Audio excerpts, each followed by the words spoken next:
अस्सलाम वालेकुम, my name is Fazal Wahab, you are watching my YouTube channel. हम क्लास 6 साइंस जिसकी टाइटल पेज है international lower secondary science book 1 और इसका चैप्टर हम पढ़ चुके हैं फोर्सेस। आज हम उसकी एक्सरसाइज कर रहे हैं, रिव्यू क्वेश्चंस है जो कि आज सॉल्व करेंगे। इसका जी चैप्टर फोर्सेस हम ऑलरेडी कंप्लीट कर चुके हैं।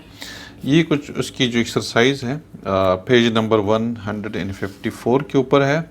इसमें जो पहला क्वेश्चन है, कहते हैं कि Ali bends his plastic roller, is he pushing और pulling the roller, what are the effects of the forces on the roller. देखें इसमें क्या होता है कि अली प्लास्टिक रोलर है उसको बेंड कर रहा है, तो क्या वो पुश कर रहा है या पुल कर रहा है, और उसकी जो फोर्सेस लग रही है, दोनों हाथों से जो फोर्सेस वो लगा रहा है, उससे इफ़ेक्ट क्या हो रहा है, रोलर के ऊपर जो इफ़ेक्ट है वो क्या हो रहा है।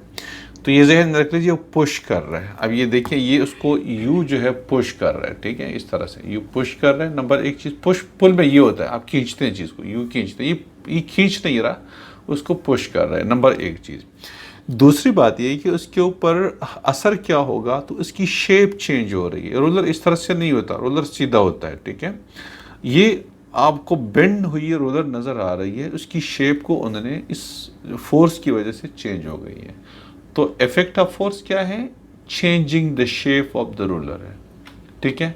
तो ये हमारे पास इसका आंसर है कि पुश कर रहे हैं, दोनों हाथों से पुश कर रहे हैं, अंदर की तरफ यूँ पुश कर रहे हैं, ठीक है। और इफेक्ट ऑफ फोर्स क्या है, changing the shape of the roller, ठीक है।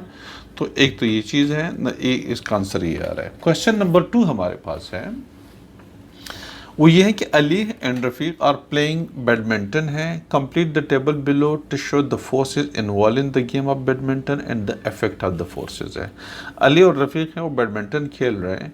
वो कहते हैं कि नीचे जो टेबल दी हुई है, ये वाली आपको ये टेबल नज़र आ रही है, इसको कंप्लीट करें और इसके अंदर जो चीज़ें गिवन है आपने इसको कंप्लीट करना है। क्या है एक्शन, क्या है, throwing a stationary shuttlecock into the air before serving है। सर्विंग से पहले वो क्या करता है कि शटल कॉक को ऊपर फेंकता है। तो ये ऊपर फेंकना पुश है या पुल है, मुझे बताइए। ये देखिए, इस चीज़ को ऊपर फेंकते हैं तो पुश करते हैं ना, देखिए इस चीज़ को हम पुश कर रहे हैं। पुल का मतलब आप खींचते हैं किसी को, हम यहाँ पे तो खींच नहीं रहे ना। जब आप शटल कॉक को ऊपर की तरफ यूँ फेंकेंगे तो ये क्या है, पुश है, नंबर एक चीज़। तो इधर लिख दीजिएगा, सिर्फ यहाँ पे पुश आ जाएगा यहाँ पे, ठीक है, नंबर एक चीज़। और इफेक्ट ऑफ द फोर्स क्या है, शटल कॉक मोशन में आ जाता है, नहीं आता, आ जाता है ना, ऊपर की तरफ फेंकते तो ऊपर चला जाता है। तो यहाँ इफेक्ट ऑफ फोर्स क्या है, bringing the shuttlecock in motion, bringing the shuttlecock in motion, ये इफेक्ट ऑफ फोर्सेस होती है। इफेक्ट ऑफ फोर्सेस क्या क्या है, पुल पुश है, पुल है, bringing the body in motion है, stop the motion of the body है, change the shape of the body है, ठीक है, change the direction of the body है। तो ये चीज़ें हैं, पुश पुल ये फोर्स है, उसका इफेक्ट जो है एक पुश है, पुल है, bringing the body in motion, stop the motion of the body, change the direction of the body, the direction of the motion of the body, ठीक है ना, change the shape of the body, ठीक है। ये चीज़ें उसकी effects होती हैं। तो अब यहाँ पे इन केसेस के अंदर हम ये चीज़ें पढ़ेंगे। तो शटल कॉक ऊपर की तरफ फेंकना पुश है, और इफेक्ट क्या है, bringing the shuttlecock in motion. तो producing motion in the shuttlecock, इसका आंसर यहाँ पे आ जाएगा, producing motion in the shuttlecock, ये लिख दीजिएगा। Number 2, hitting the moving shuttlecock with a racket है। अब शटल कॉक आ रहा है ऊपर से नीचे की तरफ, है ना, और फिर वो शटल रैकेट से मारता है। तो शटल कॉक ऊपर से नीचे की तरफ आ रहा होता है, ऊपर से नीचे की तरफ आ रहा है, और रैकेट के जरिए उसकी डायरेक्शन को चेंज करता है। जब उसको मारता है तो आगे की तरफ चला जाता है। वो नीचे की तरफ आ रहा था, रैकेट से उसको सीधा मारा और ये आगे जाके दूसरे प्लेयर की तरफ चला गया, ठीक है। तो उसने इसमें क्या है, ये भी पुश है, मारना क्या है, पुश है, रैकेट के जरिए शटल कॉक को मारना क्या है, पुश है।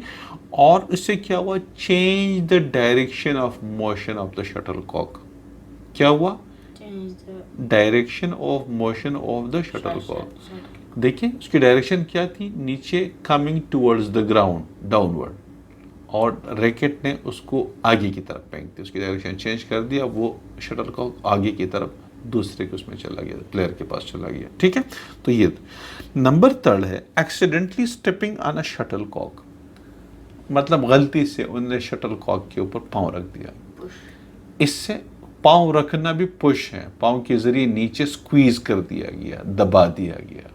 ठीक है, स्क्वीज करना, ठीक है, शटल स्क्वीज कर दिया गया एक चीज। और उसका ये भी पुश है। इफेक्ट क्या है, change the shape the shuttlecock, changing the shape of the shuttlecock या change the shape of the body. तो ये फोर्स का इफेक्ट है। तो this was question number 2। Question number 3 है, ये आपको नजर आ रहा है, a magnetic levitation train is lifted above the train track by magnetic repulsion से when it is moving। ये ट्रेन आपको नज़र आ रही है, ये उसका ट्रैक है। एक्चुअली ये मैग्नेट का बना हुआ होता है। किस चीज़ का बना होता है, मैग्नेट का। और ट्रेन का जो हिस्सा इस ट्रैक के ऊपर होता है वो भी मैग्नेट का बना हुआ होता है। किस चीज़ का बना होता है, मैग्नेट का। सेम पोल्स के बने होते हैं दोनों। अगर ये नॉर्थ पोल है तो ये जो ट्रेन का जो हिस्सा इस ट्रैक के ऊपर होता है वो भी नॉर्थ पोल होगा। अगर ये साउथ पोल है तो भी साउथ पोल होगा, क्योंकि सेम पोल्स रिपल्स करते हैं एक दूसरे को पुश करते हैं, अट्रैक्ट नहीं करते, पुश करते हैं। ठीक है, तो अगर ये नॉर्थ पोल है तो ट्रेन का हिस्सा जो इस ट्रैक के ऊपर है वो भी नॉर्थ पोल होगा। अगर ये मैग्नेट का साउथ पोल है तो भी साउथ पोल का, यानी ये दोनों सेम पोल्स के होते हैं तब जाके पुश करते हैं। तो ये ट्रेन जो होता है इस ट्रैक के ऊपर जब चलता है तो ये ट्रैक उसको ऊपर की तरफ पुश कर रहा होता है। इससे फ़ायदा ये होता है कि जो फ्रैक्शनल फोर्स होती है, ड्रैगिंग फोर्स जो होती है, फ्रैक्शनल फोर्स, वो ख़त्म हो जाती है। ये ट्रेन थोड़ा सा ऊपर हो जाता है क्योंकि उसको ऊपर की तरफ पुश किया जाता है, तो इसका जो वज़न है ना वो लिफ्ट हो जाता है। तो अब इस ट्रैक के और जो हिस्सा इस ट्रेन के जो मतलब व्हील्स हैं जो इस ट्रैक के ऊपर होते हैं वो एक दूसरे को टकराते नहीं हैं, या अगर टकराते हैं तो बहुत हल्के से टकराते हैं। इस वजह से फ्रैक्शनल फोर्स नहीं होती और ये ट्रेन बहुत तेज़ी से भागती है, स्पीड जो है उसकी बहुत ज़्यादा होती है। ठीक है, तो इसमें जो कह रहे हैं कि why is it that a maglev train can move much faster than a normal train। Normal train से जो मैगलीव है इसलिए तेज़ भागती है कि नॉर्मल ट्रेन के जो व्हील्स होते हैं वो ट्रैक के ऊपर होते हैं, दोनों लोहे के बने होते हैं, वज़न ज़्यादा होता है, वो ज़्यादा रगड़ बहुत ज़्यादा खाती है एक दूसरे के साथ। ठीक है ना, इस वजह से मुश्किल होता है, उस स्पीड जो है वो उसकी कम होती है, फ्रैक्शनल फोर्स बहुत ज़्यादा होती है। इस मैगलीव के अंदर फ्रैक्शनल फोर्स कम हो जाती है due to the repulsive force. Repulsion की वजह से जो ड्रैगिंग फोर्स होती है, जो फ्रैक्शनल फोर्स होती है between the track and the wheels, वो कम हो जाती है और ये आसानी से फिर बहुत ज़्यादा स्पीड से भागती है। तो मेन रीज़न ये होती है। ठीक है, क्वेश्चन नंबर 4 हमारे पास है, आपको ये नज़र आ रहा है, दिस इज़ क्वेश्चन नंबर 4। ठीक है, और इसमें वो ये कह रहे हैं, एक देखें, एक आपके पास है वाटरफॉल है, आपको ये नज़र आ रहा है वाटरफॉल है, और इसके वाई डज वाटरफॉल, पानी गिरता क्यों है ऊपर से, बिकॉज द ग्रेविटी की वजह से।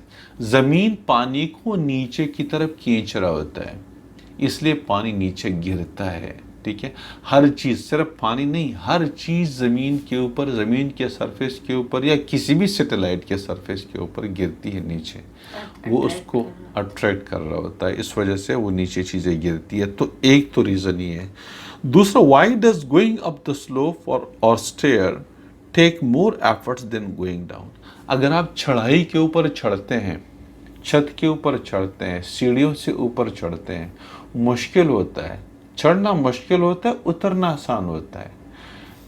चढ़ना इसलिए मुश्किल होता है कि you are working against the gravity, ज़मीन आपको नीचे खींच रही होती है, आप अपने वज़न को लेकर ऊपर की तरफ जा रहे होते हैं, इसलिए मुश्किल होता है ना।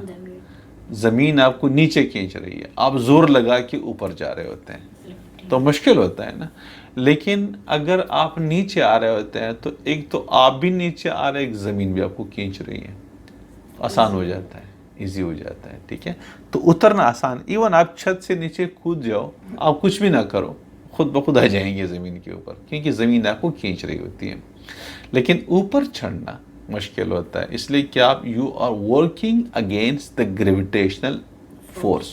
ठीक है, आप ज़मीन के खींचने के खिलाफ जा रहे होते हैं, ज़मीन आपको नीचे खींच रही है और आप उसके अगेंस्ट ऊपर की तरफ जा रहे होते हैं, तो ज़ाहिर मुश्किल होता है ना यार। ठीक है, तो ये due to the gravitational pull की वजह से जो बंदा ऊपर चढ़ रहा होता है वो मुश्किल होता है, ज़मीन उसको खींच रही होती है नीचे। तो ये हुआ क्वेश्चन नंबर 5 हमारे पास है।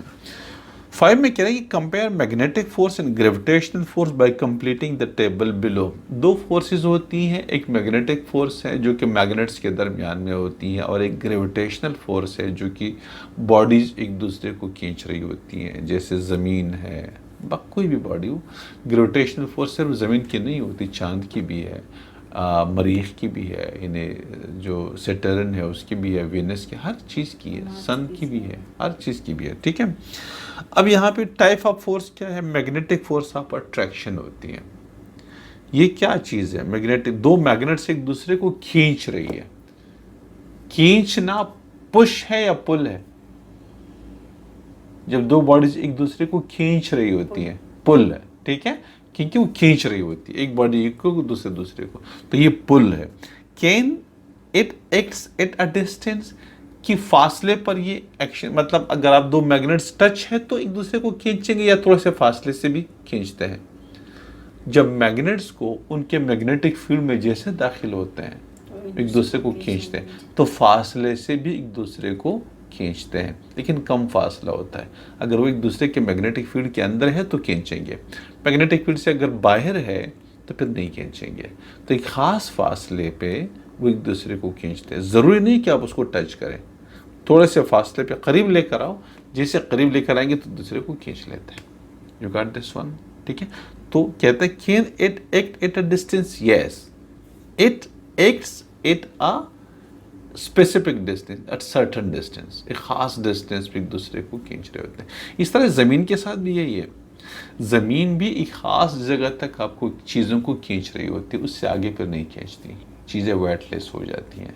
ठीक है, ज़मीन की ग्रेविटी जहाँ तक है, ग्रेविटेशनल फील्ड जहाँ तक है, देखिए हर बॉडी के गिर्द, एक मैग्नेट के गिर्द एक ख़ास एरिया होता है जहाँ पे उसकी खींचने की या पुश करने की फोर्स महसूस हो रही होती है, उसको उसका मैग्नेटिक फील्ड कहते हैं। इस तरह से ज़मीन या किसी भी बॉडी के गिर्द एक ख़ास एरिया है जहाँ पे उसकी खींचने की, ज़मीन के अंदर सिर्फ खींचना होता है, मैग्नेट के अंदर पुश और पुल दोनों होते हैं, कि साउथ पोल पुश करेंगे, नॉर्थ पोल पुश करेंगे, नॉर्थ और साउथ एक दूसरे को खींचेंगे। ठीक है, ये इसमें होता है। लेकिन ग्रेविटेशनल फील्ड के अंदर सिर्फ पुल होता है, वो पुश नहीं करते, हमेशा के लिए चीज़ों को अपनी तरफ खींचते हैं। ठीक है, तो इस तरह से अब आपके पास मैग्नेटिक फोर्स ऑफ अट्रैक्शन हमने पढ़ लिया, ये हमारे पास पुल है और ये ख़ास फासले तक एक मतलब वो एक्ट करते हैं। ठीक है, दूसरा मैग्नेटिक फोर्स ऑफ रिपल्शन है, एक दूसरे को पुश करना। जब नॉर्थ हो या साउथ पोल हो तो एक दूसरे को, लाइक पोल्स एक दूसरे को पुश करते हैं, समझ रहे हो ना? तो वो क्या है? पुश है, और it acts at a distance, ये भी डिस्टेंस, खास डिस्टेंस जब होती है, अपने एक दूसरे के मैग्नेटिक फील्ड के अंदर जब आते हैं तो एक दूसरे को पुश करेंगे, लाइक पोल्स। ठीक है, तीसरा ग्रेविटेशनल फोर्स है, ये हमेशा के लिए पुल होती है, मैंने पहले बताया। ग्रेविटेशनल पुल जो है, ग्रेविटेशनल फोर्स क्या होती है? पुल होती है, और ये भी ख़ास फासले पर एक्ट करती है। हर चीज़, जैसे चांद है, साइज़ छोटा है ना, तो उसके गिर्द वो फासला कम है जहाँ पे उसकी ग्रेविटेशनल फील्ड, ज़मीन की गिर्द ज़्यादा है। इस तरह सूरज की गिर्द तो बहुत ज़्यादा है। ठीक है, और इस तरह से बहुत, जितना साइज़ बड़ा हो जाता है, ग्रेविटेशनल पुल या उसके गिर्द जो एरिया है जहाँ पे उसके पुश का, जहाँ कि इसके पुल का असर फील होता है, तो वो एरिया ज़्यादा होता है। साइज़ कम होता है तो एरिया भी कम होता है। उसको हम ग्रेविटेशनल फील्ड कहते हैं। क्या कहते हैं? Gravitational field. अब देखिए ना जी, ये जो मिसाल के तौर पर ये पेन है, मैं उसको छोड़ता हूँ, ये नीचे आता है। ठीक है, क्यों आता है? ये एरिया है, देखिए यहाँ पे ज़मीन खींच रही है। ये जो एरिया है जहाँ हम चीज़ों को छोड़ते हैं और ज़मीन की तरफ आती है, ये उसके गिर्द वो एरिया है जहाँ पे ज़मीन की खींचने की क़ुव्वत एक्ट कर रही होती है। वो एरिया ज़मीन के गिर्द या किसी भी बॉडी के गिर्द जहाँ पे उसकी खींचने की का असर महसूस होता हो, ठीक है, जहाँ से चीज़ों को खींच रही होती है, उनको हम उसका ग्रेविटेशनल फील्ड कहते हैं। और मैग्नेट के गिर्द वो एरिया जहाँ पे उसका पुश का या पुल का असर होता है, वो उसका मैग्नेटिक फील्ड कहलाता है। ठीक है, तो ये हमारे पास, ये क्वेश्चन नंबर 5 हो गया। क्वेश्चन नंबर 6 हमारे पास है, identify the forces represented by the red and the blue arrow in the diagram below. यहाँ पे देखिए, ये डक है प्लास्टिक की, रेड एरो क्या है? अपथ्रस्ट है, ऑफ वाटर है, अपथ्रस्ट। और जो ब्लू एरो है ये वेट ऑफ द डक है। Upthrust of the water on the duck, red arrow, blue arrow is the weight of the duck which is acting downward. ठीक है, number 1 चीज़ इसमें जो आपके पास जो फिश है, इसके ऊपर रेड अपथ्रस्ट है और जो ब्लू है वो वेट ऑफ द फिश है। ठीक है, यह इस तरीके से आ गई है। अब question number 7, explain why the rubber duck and fish floats in water. Rubber जो प्लास्टिक की बनी हुई या रबर की जो बनी हुई डक है या जो प्लास्टिक का बना हुआ फिश है, ये डूबता नहीं है पानी के अंदर बल्कि फ्लोट कर रहा होता है। क्यों? इसलिए कि अपथ्रस्ट ज़्यादा होता है उसके वेट की वजह से, इसलिए वो डूबता नहीं है। पत्थर देखिए, पत्थर फ्लोट नहीं करता, पत्थर पानी के अंदर डाल दे तो नीचे बैठ जाता है बॉटम में।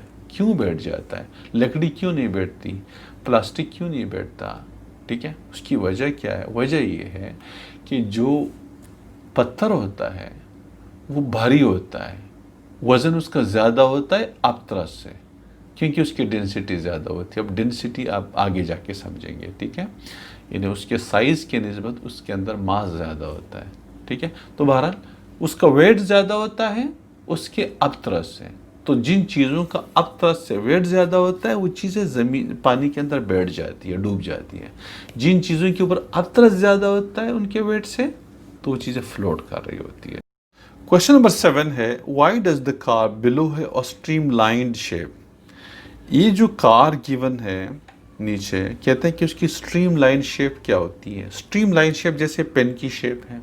जैसे अगर आप पेंसिल ले लें, पेंसिल को हम शार्प करते हैं ना, तो उसकी शेप उसकी जो शेप होती है वो स्ट्रीमलाइन बन जाती है। ठीक है, जैसे पेन की शेप है, जैसे मछली की शेप है, स्ट्रीमलाइन है। देखिए ये वाली शेप, ये स्ट्रीमलाइन है। ठीक है, आगे की तरफ पतला होता है, नोकीला होता है, और पीछे की तरफ जो है वो मोटा होता है। ठीक है, जैसे ये पेन ले लें, ये स्ट्रीमलाइन है, ये देखिए स्ट्रीमलाइन है। ठीक है, आगे से शार्प हो और पीछे मोटा हो। ठीक है, लेकिन आगे जो हिस्सा होता है यानी इस शेप में हो, बिल्कुल जैसे पेन की शेप है, ये वाली शेप। ठीक है, या इस तरह की शेप है, ये वाली इस तरह की शेप हो ना, देखिए इस तरह की, तो ये स्ट्रीमलाइन शेप। कार में देखिए, आगे से देखिए बारीक है, ये वाला नहीं, आपको देखिए पतला है, बाकी ऊपर से फिर मोटा हो रहा है। ये इससे क्या होता है कि ये जो एयर रेजिस्टेंस होती है ना, इससे कम हो जाती है। ये हवा को चीरती है। आगे वाला हिस्सा जब शार्प होता है ना, वो हवा को चीरती है। इस तरह जहाज का आप देखिए, अगला वाला हिस्सा पतला होता है और पीछे हिस्सा, जो जंगी जहाज होते हैं आप ज़रा देखिएगा उनको, आगे से बिल्कुल बारीक होते हैं, पतले होते हैं, बहुत ज़्यादा शार्प होते हैं, पीछे फिर मोटे हो जाते हैं। तो क्या कहते हैं, अगला वाला हिस्सा एयर रेजिस्टेंस कम होती है, वो हवा को चीर के निकलती है इस तरीके से। मछली है, पानी के अंदर उसे तैरना होता है, तो कुदरती तौर पे उसकी शेप, उसकी जो शेप है वो स्ट्रीमलाइन होती है। ठीक है, तो इसलिए कि ये हवा को चीर दे, हवा को चीरने के लिए, एयर रेजिस्टेंस कम करने के लिए जो कार की शेप है वो स्ट्रीमलाइन बनाई जाती है। ये पूछा है उन्होंने। How does the parachute at the back of the car help the speeding car to slow down and stop quickly. ये जो पैराशूट कार के पीछे लगी हुई है और जैसे पैराशूट स्टॉप हो जाती है, ये जहाज़ों के अंदर भी होता है, जो लड़ाका तैयारे होते हैं उसके अंदर भी होता है। ये क्या करते हैं, जैसे कार को अगर रोकनी हो तो पीछे से उसका ये जो पैराशूट है खोल देते हैं, या अगर जहाज़ को लैंडिंग करने के बाद जैसे लैंड कर लेती है तो फ़ौरन उसका पैराशूट खोल देते हैं ताकि जल्दी ये रुक जाए। इससे कैसे रुकती है, जैसे पैराशूट खुलता है तो इसके ऊपर हवा लगती है अपोजिट डायरेक्शन में, पीछे की तरफ। गाड़ी आगे की तरफ जा रही है, हवा पीछे की तरफ चल रही होती है। तो ये पैराशूट ज़्यादा सरफेस एरिया होता है, बहुत बड़ा, तो ज़्यादा एयर रेजिस्टेंस होती है। उसकी वजह से ये फोर्स पीछे की तरफ लग रही है हवा की इस पैराशूट के ऊपर, जबकि कार आगे की तरफ जा रहा होता है, इसलिए कार आसानी से रुक जाती है।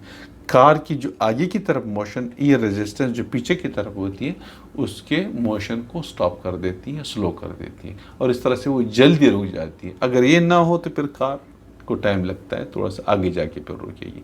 लेकिन अगर ये एयर पैराशूट है तो वो जल्दी रुक जाएगी। ठीक है, तो ये इसलिए स्ट्रीमलाइन शेप क्यों बनाई जाती है? एयर रेजिस्टेंस को कम करने के लिए। और पैराशूट जो पीछे से खोल के लगाते हैं ताकि ये जल्दी स्लो हो जाए, एयर रेजिस्टेंस की वजह से उसकी मोशन जल्दी स्लो हो और जल्दी रुक जाए, स्टॉप हो जाए। ठीक है, ओके। ये 7 क्वेश्चन है। आगे एक थिंक टैंक है यहाँ पे, इसको भी चल मैं समझा ही देता हूँ। यहाँ पे 2 क्वेश्चन है, थिंक टैंक है, इसको अंडरस्टैंड करें। State whether there are forces acting on the following object, explain your answer. देखिए 3 चीज़ें ABC दिए में 3 चीज़ें हैं। कहते हैं कि क्या इनके ऊपर कोई फोर्सेस एक्ट कर रही है, और अगर whether there are forces acting on the following objects, जो ऑब्जेक्ट्स हैं जैसे प्ले ग्राउंड स्विंग है, कार है, मून है, इसके ऊपर फोर्सेस एक्ट कर रही है, और उसको एक्सप्लेन भी करना है आपने। तो आपने पहले बताना है a playground swing slowing down the coming and coming to a stop. ये प्लेग्राउंड स्विंग झूला, ठीक है, झूला होता है, ठीक है, पार्कों के अंदर, ठीक है, जिससे लोग झूला झूलते हैं बच्चे वगैरह। ठीक है, वो कहते हैं कि झूला अगर झूल रहा हो और आप उसको पुश ना करें तो थोड़ी देर के बाद जाके वो रुक जाती है। उसके ऊपर कौन सी फोर्सेस एक्ट कर रही होती है? ग्रेविटी। झूला जो ऊपर हवा में झूल रहा होता है, ज़मीन उसको नीचे की तरफ खींच रही होती है, और मुसलसल ज़मीन की खींचने की वजह से उसकी जो मोशन होती है वो स्लो हो रही होती है, स्लो हो रही है, स्लो हो रही है, और फाइनली फिर जाके वो झूला रुक जाता है। That's because of the gravity. You got this one? Gravitational force, ज़मीन की खींचने की वजह से झूला जो झूल रहा होता है उसकी स्पीड आहिस्ता हो जाती है और फिर फाइनली रुक जाती है। नंबर 1 चीज़। B, a car which is speeding up. ठीक है, एक कार जो कि तेज़ हो रही होती है, उसके ऊपर फोर्स एक्ट कर रही होती है। कौन सी फोर्सेस होती है? 2 फोर्सेस है, लेकिन जो स्पीड अप होती है उसमें इंजन की फोर्स लग रही होती है। कौन सी? इंजन की फोर्स लग रही है, जो कि आगे की तरफ होती है। ये रेजिस्टेंस भी होती है पीछे की तरफ, और fractional force with the ground भी होती है, टायर और ज़मीन के दरमियान, टायर और रोड के दरमियान जो फ्रैक्शनल फोर्स होती है वो भी होती है। लेकिन स्पीड बढ़ने का मतलब ये कि इंजन की फोर्स ज़्यादा है, इन दोनों एयर रेजिस्टेंस और fractional force with the ground इससे ज़्यादा होती है, इसलिए कार जो है वो स्पीड अप हो जाती है। कार की स्पीड बढ़ रही होती है, इसका मतलब ये कि इंजन की फोर्स ज़्यादा है एयर रेजिस्टेंस से, और fractional force between the tyre in the ground उससे ज़्यादा है। ठीक है, वैसे किसी भी चलती हुई कार के ऊपर 3 फोर्सेस एक्ट कर रही है। इंजन की फोर्स जो कि आगे की तरफ लग रही होती है, fractional force with the ground, between the ground in the tyre, वो पीछे की तरफ, और एयर रेजिस्टेंस भी पीछे की तरफ हो रही होती है। लेकिन अगर कार स्पीड अप हो रही है तो इंजन की फोर्स ज़्यादा लग रही है। Number C, a moon which is moving around a planet at the same speed. एक मून है जो कि प्लेनेट इन ज़मीन के गिर्द जो है, अ moon which is moving around the planet, एक चांद। अच्छा, ये चांद सिर्फ एक नहीं है, इस तरह से हर सैयारे के अपने चांद होते हैं, किसी के 2-2 3-3 भी है। ठीक है, हाँ। तो कहते हैं एक मून जो कि अपने प्लेनेट के गिर्द घूम रही है एक खास स्पीड से, सेम स्पीड के साथ, स्पीड चेंज नहीं हो रही, तो फोर्सेस एक्ट कर रही होती है, लेकिन नेट फोर्स 0 हो जाती है। जैसे ये मून है, ज़मीन के गिर्द घूम रहा है, इसके ऊपर भी फोर्सेस तो एक्ट कर रही है। कौन सी फोर्स है? ज़मीन की खींचने की फोर्स है, और एक वो चांद भी ज़मीन को खींच रहा होता है, खींचने की कोशिश कर रहा होता है। ठीक है, तो 2 फोर्सेस हैं यहाँ पे जो एक्ट कर रही है। एक सेंट्रीपिटल फोर्स है जो कि ज़मीन की खींचने, ग्रेविटेशनल पुल है, और एक चांद के निकलने की फोर्स है। अगर ये फोर्स ना हो तो चांद तो फिर सीधा निकल जाएगा। ठीक है, ज़मीन ने उसको मजबूर किया हुआ है, उसको अपने गिर्द घुमा रहा होता है। तो फोर्सेस एक्ट कर रही है, लेकिन फाइनल फोर्स, नेट फोर्स इसके ऊपर क्या है? 0 है। इसलिए वो एक ख़ास स्पीड से मूव कर रही है, ठीक है। तो ये इसका आंसर ये आ रहा है। नंबर 2, द मास ऑफ, ये आपने एक्सप्लेन इस तरह से करना है जो मैंने बताया, ठीक है। तो question number 2, the mass of the moon is smaller than that of the earth है। ये तो हमें पता है कि ज़मीन से जो चांद है उसका मास कम है, साइज कम है, ठीक है, छोटा है, मास कम है। Is the moon gravity stronger और वीकर देन द अर्थ। अगर मास कम है तो जो ग्रेविटी है मून की वो भी कम है। मास जितना ज़्यादा होगा ग्रेविटी ज़्यादा होगी, मास जितना कम होगा ग्रेविटी कम होगी। क्योंकि चांद छोटा है, मास कम है ज़मीन से, इसलिए उसकी ग्रेविटी भी कम है। नंबर 1 चीज़। Number 2, will an astronaut weigh more और less on the moon compare to when he is on the earth. Moon के ऊपर चूंकि उसका साइज छोटा है, उसकी ग्रेविटी कम है, तो ग्रेविटी अगर कम है तो वेट भी कम है ना, क्योंकि वेट क्या है, वेट के डेफिनेशन ये है, मैं पहले समझा चुका हूँ कि it is the pull of the earth है। मेरा वज़न कितना है, ज़मीन मुझे कितनी फोर्स से अपनी तरफ खींच रही है, वो मेरा वज़न है। ज़मीन जिस फोर्स से मुझे खींच रही है वो मेरा वज़न है। तो अगर चांद तो मुझे कम फोर्स से खींच रही है तो मेरा वज़न कम होगा। किसी भी इंसान को चांद कम फोर्स से खींच रही है क्योंकि इसकी ग्रेविटी कम है, तो चांद के ऊपर वज़न हमेशा के लिए कम होता है, ज़मीन के ऊपर वज़न हमेशा के लिए ज़्यादा होता है, ठीक है। यू गॉट दिस वन ना। Number C, okay, number C, will an astronaut be able to jump up higher on the moon or on the earth? चांद के ऊपर जंप, लंबा और हाई जंप लग सकता है, इसलिए कि चांद कम फोर्स से, ग्रेविटी कम है, वो आपको कम फोर्स से खींच रहा है, इसलिए आप लंबा जंप लगा सकते हैं। ज़मीन चूंकि ज़्यादा ज़ोर से आपको खींच रही है, इसलिए आपका जंप भी छोटा होगा। You got this one. Number D, will in objects fall faster to the ground on the moon or on the earth? तो ज़मीन पर चीज़ें स्लोली आती हैं, सॉरी, चांद के ऊपर, चांद के ऊपर किस चीज़ को ऊपर फेंकते हैं, पत्थर को, तो जो वापस आ रहा है आराम से आ रहा होता है, इसलिए कि उसकी ग्रेविटी कम है, वो कम फोर्स से उस स्टोन को खींच रहा होता है। जबकि ज़मीन ज़्यादा फोर्स से खींच रहा है तो जाहिर है वो ज़्यादा तेज़ी से आएगा, ज़्यादा स्पीड से आएगा, ज़्यादा स्पीड से आएगा, ठीक है। तो ये हमारा चैप्टर नंबर 5 हमने, चैप्टर नंबर 8 सॉरी, कवर कर लिया। इसकी एक्सरसाइज भी हो गई है और उसकी जो उसका जो चैप्टर है वो भी हमने कवर कर लिया, ठीक है। बाकी इंशाल्लाह नेक्स्ट वीडियो के साथ नेक्स्ट क्लास में इंशाल्लाह फिर दोबारा